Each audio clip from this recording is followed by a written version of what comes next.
Hey everyone, welcome back to another episode of Advanced League Tips, a series where we take a look at the more complex parts of champions kits and lesser known combos, as well as animation cancels and item active interactions across their kit as well.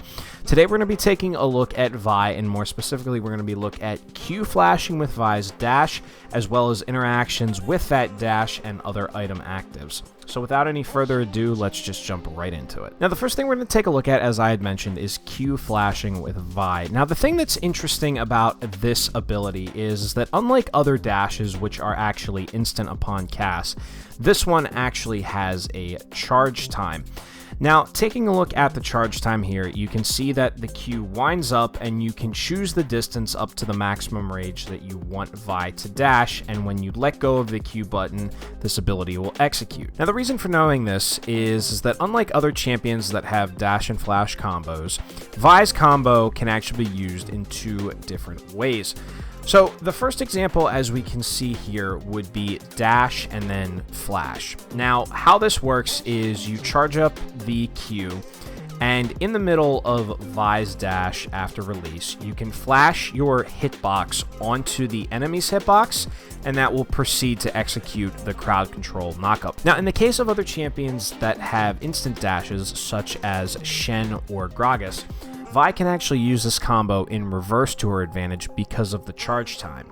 So you can see here in the following example, Vi begins to charge up her Q, and then in order to extend the range of this ability, she flashes, but you'll notice that it does not cancel the ability when she does.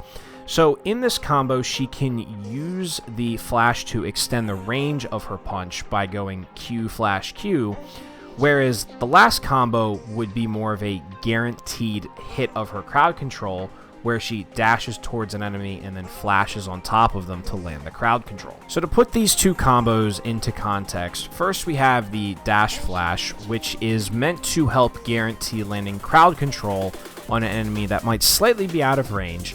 But then in the other combo, where we have a charge, flash, and then execute the dash, this combo is more used for harder gap closing, as well as helping getting into range for a cast of your ultimate. Now, the next thing we're going to take a look at is the combos between Vi's Q and the applicable items that Vi would build in a game.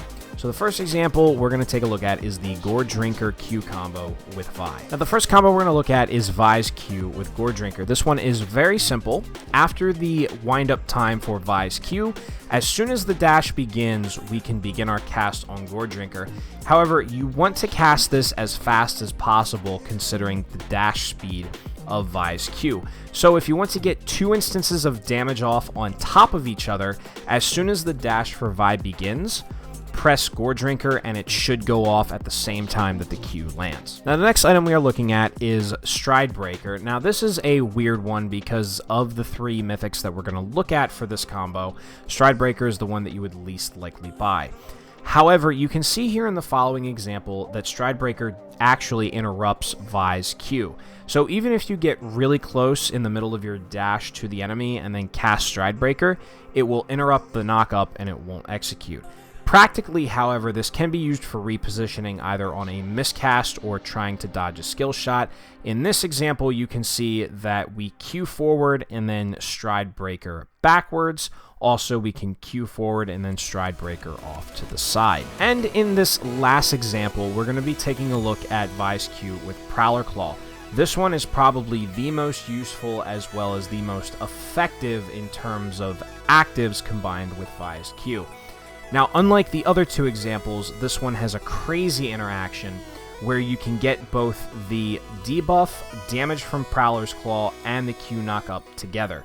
So in the example, you can see that I start the charge, and as soon as the charge releases on Vi's Q, I cast Prowler's Claw onto the enemy, and Vi gets two dashes overlapping, so you can see that the broken shield from Prowler's Claw adds the debuff of damage, but you'll also notice that the enemy dummy gets knocked up. So in the case of this mythic, this combo is actually kind of broken because you can get two instances of damage from one dash as well as a knockup and a damage debuff. Well guys, that's all I have for you today. If you're a new Vi player or someone who already has some experience on Vi, Here's some extra tips to show you how versatile her Q is, both in terms of the flash combos as well as the interactions with different item actives that you might build in the game. Don't forget to hit me up on Twitter, and for some awesome video game photography, don't forget to follow me on Instagram. And as always, guys, we will see each other again tomorrow. Have a wonderful day.